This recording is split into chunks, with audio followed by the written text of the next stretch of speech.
Today we have a great revenge story of accomplishing everything everybody was putting you down for the entire time. We'll get into that in a bit, but first, I planted my stuffed cheese bread with meat so my vegetarian roommate stopped eating my food without asking. Posted this on r/AmITheJerk and people were telling me this sub would love it, so here it is. As the title says, my roommates are vegetarian and they still always eat my food. Our lease is almost up and I'm moving out in a couple weeks anyway. A couple weeks ago, I got some cheese bread from a pizza place and only had a few pieces. I left the rest in the fridge so I could have it when I got home from work the next day. Next day I get home, grab the box of cheese bread and open it. They left me one piece. Mind you, I ate only a few pieces the previous day, so I had more than about half remaining. I asked if they ate it and they admitted to it because they were drunk. They always just eat my food if it can fit their vegetarian diet and they never ask me. Just a few months ago, I bought 10 boxes of mac and cheese because they were on sale, 10 for $10. They ate 8 boxes and I only had 2.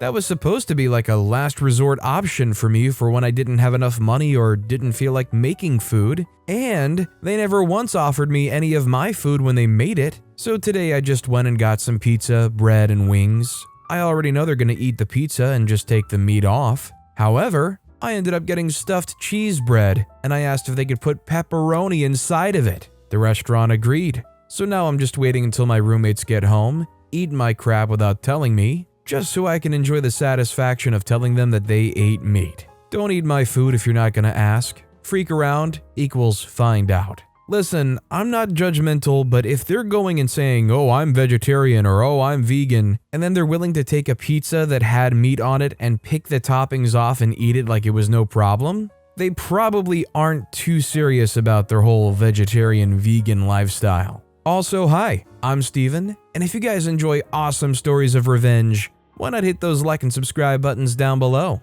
That said, our next story is Doctor Refuses to Do His Job. Let's do this then. To set the story, I have epilepsy that's controlled as long as I take my medication. This means I'm allowed to drive, I just have to have my neurologist fill out a form, basically giving me permission at least once a year. I also am married with 4 kids, so my being able to drive is important to our daily routine. It's also important to know that my husband has a job where every 4 to 8 years we have to move. This takes place about 1 or 2 years ago with our most recent move. When we move, one of the first things I do is find doctors and schedule appointments for everyone. After getting established with a general doctor, I got a referral to the local neurology department. To go anywhere else is like a 40-minute drive. Day of the first appointment comes and everything goes smoothly. No red flags. I've been in the medical rodeo here in the US for as long as I can remember, so I can usually sense a bad doctor quickly. The hospital doesn't have the best reputation, so I was cautiously optimistic. After that appointment, I was hopeful.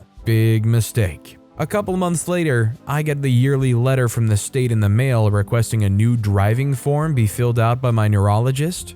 I call my neurologist and find out their procedure. They tell me I can drop it off and they'll send it in. My husband offers to take it in on his way to work because it's just down the road from work and he knows I hate their parking lot. He drops it off and we assume all is good. They usually give you about 6 months to get this form in. So about 6 months later, I receive a letter from the state saying the form was never received and my license is suspended. Obviously, I'm wondering what the heck happened. I did everything on my end. So I call the doctor's office. This is when the nightmare begins. After that annoying menu all doctor offices have when you call, I finally reach a real person. I tell her the situation and ask if they sent in the form. Oh, I'm sorry ma'am, Dr. Smith doesn't fill out forms, he just throws those away. A moment of silence because I was caught off guard by that one. I called in several months ago and was assured if I dropped it off he would fill it out and send it in. Sorry, he won't fill that out. He literally has us throw them straight in the trash.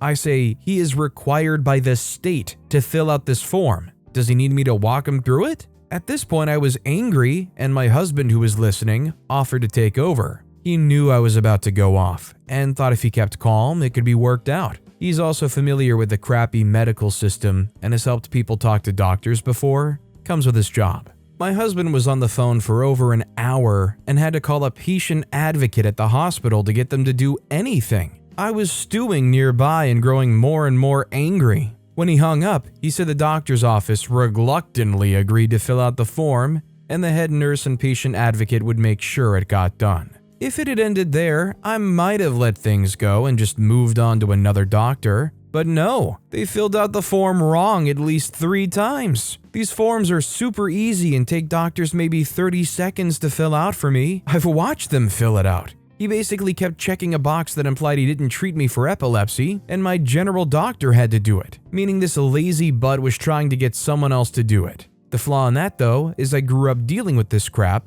and I was by now very educated on how this was supposed to go. So I called them again. I decided to unleash my anger. Neurology department, how can I help you? I've sent over my form from the state 4 times now to be filled out. Once it was thrown out. 3 times it was filled out wrong. I need Dr. Smith to fill out this form today. Your general doctor is supposed to do it. My general doctor does not treat my epilepsy. Dr. Smith does. Are you stupid? The doctor treating my epilepsy has to fill it out. It's pretty easy actually, but if it's too hard for the doctor, I can walk him through it. Or I can call my old neurologist and she can teach him. It's really not required. We don't have to do that. Nice try. I've been doing this for over 10 years. State law requires he fill out this form. Do I need to talk to a lawyer? Oh, yeah, just come by and it'll be taken care of. My husband, the mediator, stepped in and drove to the hospital with me to get this taken care of. When we get there, he can tell the drive just gave me more time to build more anger. He asked if he could take the form in for me. I happily handed over the form where I'd highlighted what needed to be filled out and also written step-by-step instructions on how to fill out the form. I also reminded him if this went wrong again, I would be suing and to let them know I would be reporting him to the state medical board. He was at first concerned that the state wouldn't take a highlighted form, but I knew they could very easily print off a new one. He took it in and instead of handing it to the desk, he asked for the head nurse. He waited until it was filled out and had printed proof that it had been sent in. I looked at the copy and knew the nurse trying to desperately resolve an unwinnable situation had forged the doctor's signature. No hate to the nurse, she just had a crappy boss. After I got confirmation, I had my license again. I reported him to the hospital board, filed complaints anywhere in the hospital that could hold him accountable, and made a detailed complaint to the state medical board. I also left scathing reviews online as well. I found a new neurologist 40 minutes away, and the drive is a nice break away from the kids. Shortly after I reported him to the state medical board, I received a letter stating they were opening an investigation into his conduct, and that entire department's conduct. They also asked I fill out a form stating I was okay with the investigation and yada yada. I filled it out and faxed it over. I found out about a year later that apparently he now has signs hanging everywhere basically saying, if you are mean to me, I will be mean to you. The people said they saw those signs and left, and decided also 40 minutes wasn't that bad of a drive. I was also told since then that they've had trouble keeping supporting staff in that department. I assume there was some sort of consequences for him to hang signs everywhere. Let me tell you, if I'm going to any kind of doctor and I walk in and I see these handcrafted signs that say, if you're mean to me, I'll be mean to you, I am definitely going to find any way to get a new doctor. Because you know what that tells me? This tells me that that person is going to be unpleasant enough to make people mean. Throughout my life, I've been lucky enough to have nothing but pleasant doctors so far, but I've heard of relatives who have had doctors who insult them to their face, talk bad about them about their medical issues. Like, yeah, they could be doing better for themselves and take better care, but holy, you can't just go around saying that stuff as the doctor. Our next story is, friend tried to steal from my hobby shop. I took his hobby. I used to own a hobby shop that dealt in games and comics. One of my regular customers was a middle-aged family guy named John. There's a particular collectible card game that was pretty much his only hobby. I was the only place in town running events for it, and the community grew really fast for the game. It was some of my funnest years with the shop. John was at every event. One day he came in to buy things and tried to pass off a fake gift certificate with a large number on it. I was stunned that he would try this. He has one of his little daughters with him even. He made the copy at home. This was at a time I wasn't using the striped, swipeable gift cards, and I immediately knew it was fake. I quietly told him I knew it wasn't real and that he needed to leave. Then, after stewing on it for a few days, I reached out and told him he wasn't welcome back. He apologized and I never saw or heard from him again. I didn't tell our mutual friends, but he told them what he did. The community for the game grew so big that I had to expand to another tournament day. Between work and family time, John only had one day of the week he could game, and I knew a few of the players were going to his house to play, so I announced the new tournament day, which was his only free day, and everyone started coming to the shop instead of his house every week. Years later, I heard he got tired of buying new product and rarely being able to play, so he tried to offload his collection, but the game was dying at that point, and a lot of the cards basically worthless. Honestly, I find this story kinda sad, to be honest. Not because of the card collecting game, but because of the fact that because this guy was so greedy and trying to cheat people out of things, they ended up blowing up any of their chances of really truly enjoying their one main hobby again. Until the whole fad was just completely over. Couldn't even get off the collection they had without probably taking a hit on it. Kind of sad, but hey, that's what he gets for being a cheater. Our next story is, receptionist wouldn't give me a spare AA battery unless it was for a work device. So I swapped my dead one in a work device and then asked for a replacement AA battery. Was asked to come teach at a government training facility. Was using my work laptop with my own USB wireless mouse when it ran out of power. It runs on a single AA battery. Went down to reception for a new battery, as is protocol at this place, as they control the office supply stores. Receptionist asked what it's for, and I said it's for my mouse. Was promptly told she can't give it to me because the batteries were only to be used in devices in the facility, not personal devices. Which I found ridiculous since I was asked by then to come and it's only one AA battery for freak's sake.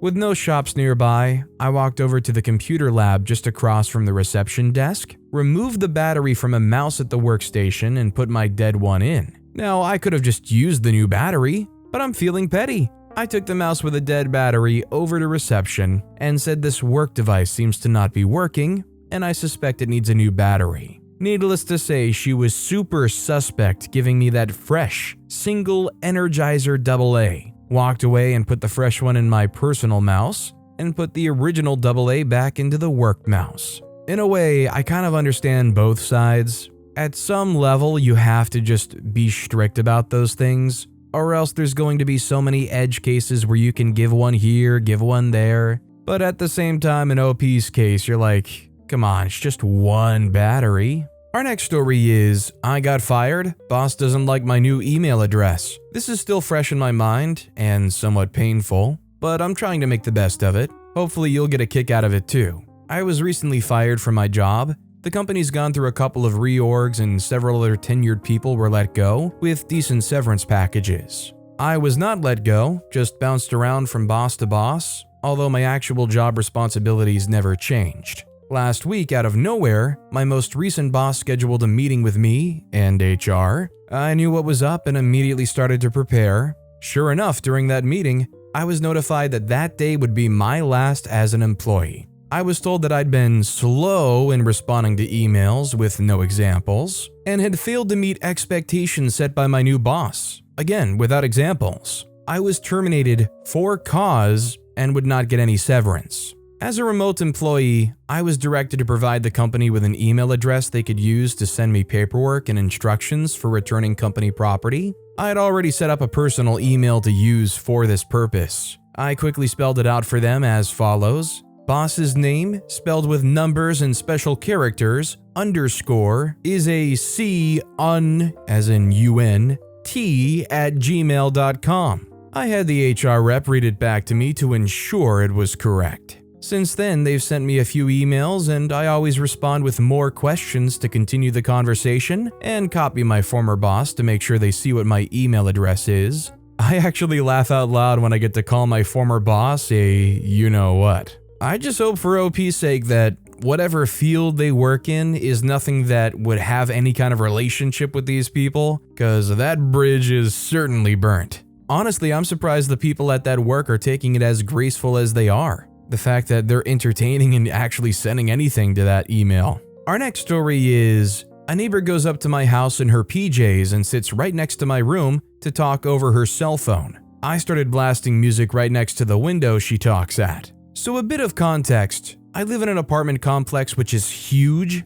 53 buildings, 6 floors each, 4 apartments each floor. We all got common spaces to walk, hang out, work out, and walk our pets. I've been living here with my girlfriend and our dog for a year and a half in a first-floor apartment, and just recently, about a couple days ago, this woman walks up with her phone at night in her PJs and just has the longest conversations right outside our bedroom. It happens around 8 or 9 and she's there for quite some time. Yesterday, I just pulled the blinds open, looked at her, and closed them back. She didn't move until she was done. Today, when I got home from work, I saw she was already there, so I took my speaker and set it as loudly as possible, right next to the window she sits at. I went to bed with my girlfriend around 10:30 to 11 and she wasn't there anymore, but couldn't check if the speaker thing worked or not in an immediate manner. I fully know it's petty as heck to do, mainly because I don't see any argument as to why she would have to leave. Right outside our apartment isn't part of our apartment and it's a shared space with the whole community, although I find it wildly annoying. I don't think if I were to file a complaint that it would be successful at all. So I've chosen pettiness. I've also thought of putting large plants in pots on that specific place, or just wetting the floor vastly so she won't be able to sit. What would you guys do? Thanks, and if successful, I'll keep you posted. I mean, yeah, can she go out and take a phone call right there? Probably, but if she's disturbing the peace a little bit by being a bit too loud on her phone right outside your window or whatnot, I think it would be in both her best interest and your best interest to find a slightly more privatized spot. I mean, why do they have to take the phone call out there? Are they afraid of somebody in the apartment hearing it, but not afraid of somebody outside it hearing it? This next story is, I completed my STEM major, graduated with a job, and I'm now earning more than my brother-in-law as entry level. So it all started in 2011.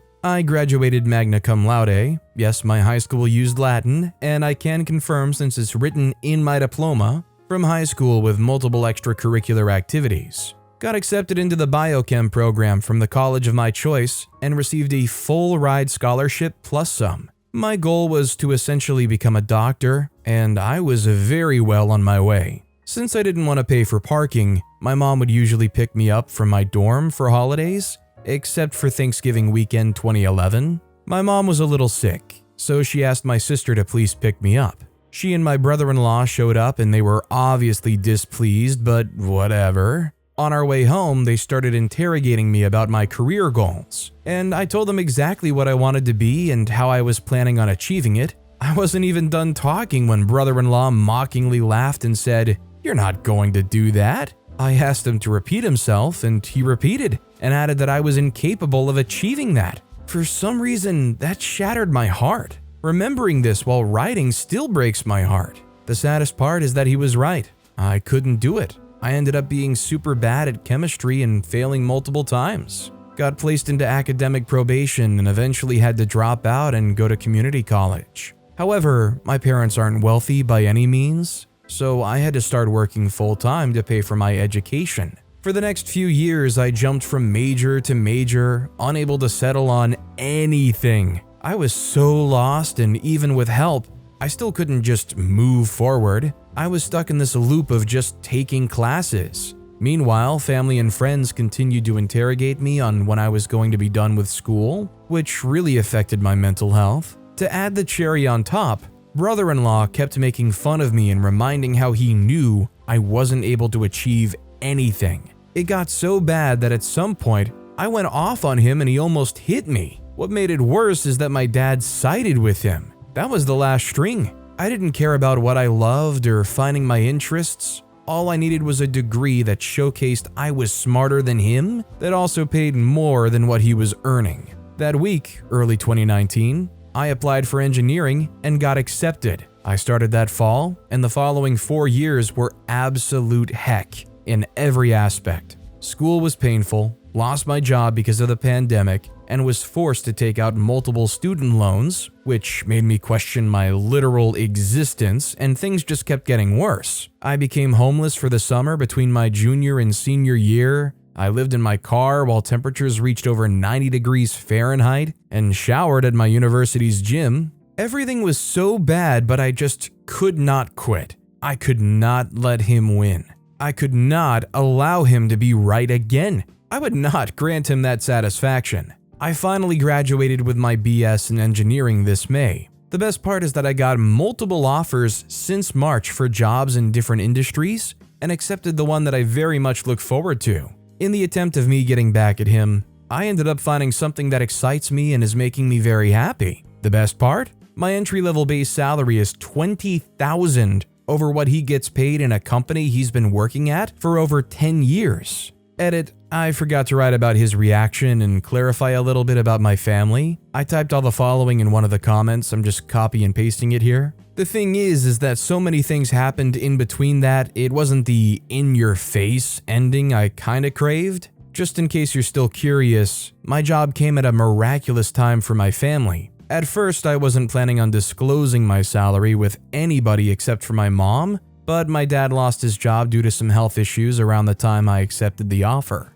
Money became the #1 discussed topic. Consequently, I used that moment as my 30 seconds of fame. He didn't say anything when I mentioned it, but I could tell he was trying very hard not to have a reaction. He was looking at his phone, and when I mentioned my salary, he looked away from the phone and stared into space. He also hasn't spoken to me ever since. About the rest of my family, my sister was frustrated with me for many years, but our relationship has improved these past couple of months. Kind of sad that the bonding occurred due to money, technically. However, I'm family-oriented and I count this as a victory. Plus, I love her children, and a healthy relationship with her is a great relationship with them. My father, though, the one time he did make me feel pretty crappy, he's been supportive and patient for the most part. I guess that day he just felt that it already had been too long with no results or something. My mother is my rock. She never stopped believing in me and she always made me aware. Even to this day, she's convinced that if I wouldn't have gone through all of these changes, I would have been stuck somewhere in healthcare. That would most likely make me cry in the daily. The reason why my family wasn't aware of or involved to help me with my struggles was due to my pride. This was my battle to fight and I needed to prove a point. About brother-in-law, we've never gotten along and I doubt we ever will. There is something I do plan on doing soon to scratch the in-your-face itch. Whenever he goes to my parents' home and I'm there, he always asks what I'd cook. I'm a woman, and since I don't cook very often, he'd proceed to tell me to go cook something for him. So what I really want to do now is go to my parents while he's there, and while he's most likely laying down on the sofa scrolling on his phone, ask him what he made for dinner and tell him to cook me something. I'll let you know when I do this, because it will happen. I love that OP found themselves in a position where they feel like they've conquered that goal, and now they confidently know that they are in that position where they can go and talk bad about him, talk lowly to them because they're not on OP's level. Our next story is when you realize you're done with having roommates. When I was 22 or 23, it's been a while, I was living in a Utah college town, and if you were single, you were living with roommates. Very few people lived on their own, mostly because it was just too expensive. But I think subconsciously all of the Mormons were waiting to get married. Ugh. I was living in a 2-bedroom townhouse with 2 other ladies who shared the master bedroom, and I had the smaller bedroom. It was a really depressive time in my life as well, so I wasn't working. I spent quite a bit of time in my room by myself. It was a lonely time. These 2 ladies, who were a few years younger if I remember, were friendly with the women living next door, and while I did try and be part of the group, I was in such a dark place that I eventually retreated to the solitude I'd created. I never bothered them, was tidy, and even cooked from time to time for the house because it's something I enjoyed, but in the end, they did not like my solitary ways. When the lease was set to be renewed, they asked that I find another place to live. And that's when things went downhill. They became mean girls, accusatory, unkind. They tried to saddle me with all of the house bills, accused me of damage and stealing. I couldn't believe how quickly it all turned, and it added to my despair day after day. One day, roommate number 2 started screaming at me because she felt I disrespected their boyfriend. I stood there and took it because I knew I was leaving soon for a new apartment where I was going to be the only tenant. But I was seething inside. After a day or 2, I put my revenge plan into motion. They both worked at the same retail store and drove together, so there was a set of keys left behind. It was going to be a hot August day. First, I uncapped a permanent Sharpie marker and tucked it under a box that was under roommate number 1's bed. I imagined that it would slowly stain the carpet, unable to be removed.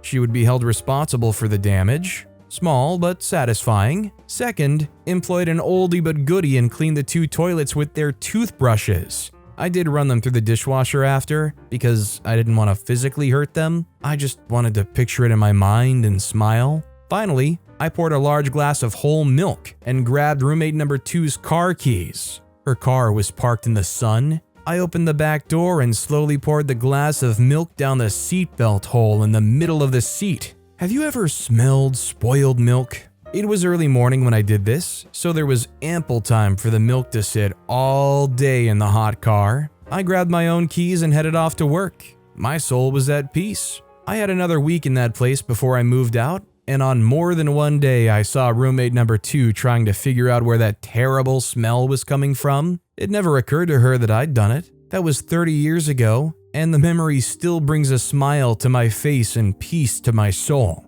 I hope she's had the life she deserves. All I can really say is what OP did here is particularly horrendous in just imagining it. I mean, imagine if they realized what had actually happened. Obviously, they never will, but dishwasher or not, the idea of using my toothbrush and then finding out it had at some point been used to clean a toilet, I'd probably be retching. Our next story is move your brother into the trailer rent-free? Senior year of college, 2 friends and I rented a mobile home instead of paying dorm housing prices. Midway through the year, one guy tells the other 2 of us, my little brother, who dropped out of the same college we all attend, is going to move in with us. Fine by us, since there's enough physical space, and it's only a few months and the rent will now be split 4 ways, so that's cool. Mind you, he didn't ask us, just told us it was happening. Our lease also specified 3-person occupancy, but we were willing to go along with it because, again, bills would be cheaper. And apparently he had a job lined up already, so that wouldn't be an issue.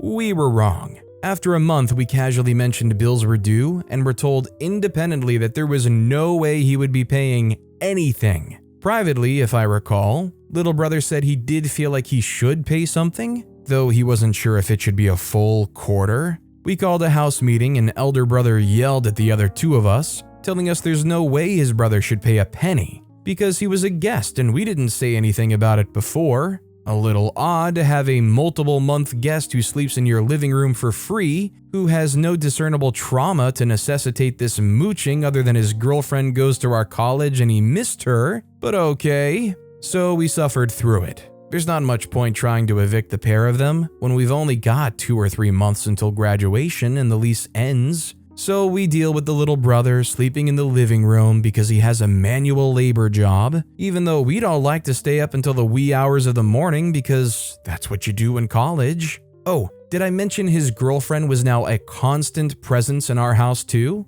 My girlfriend was constantly around too, but, you know, I paid rent. Anyways, jokes on the elder brother, because all the utilities were in my name, and we had split all the deposits at the start of the year. So when we went all our separate ways, I only split the utility deposit refunds with the non-mooching original roommate. We probably ended up recouping the correct amount of money if little brother had paid rent in the first place, just that we also terminated some friendships in the process. He threatened to sue us, we ignored him, hopefully he's found peace. Yeah, it sucks to not get your section of the deposit back, but let's be real, there was a lot of mooching going on, and considering the fact that they didn't actually go through with suing, they probably realized it's not worth it or they didn't have any real great grounds to lean on. Let's be real though, it was just they were never going to spend the money on a lawyer to sue for some measly deposit. But with that being said, that's all the time we have for today. Now, if you want to hear another awesome revenge story, check out that video on the left.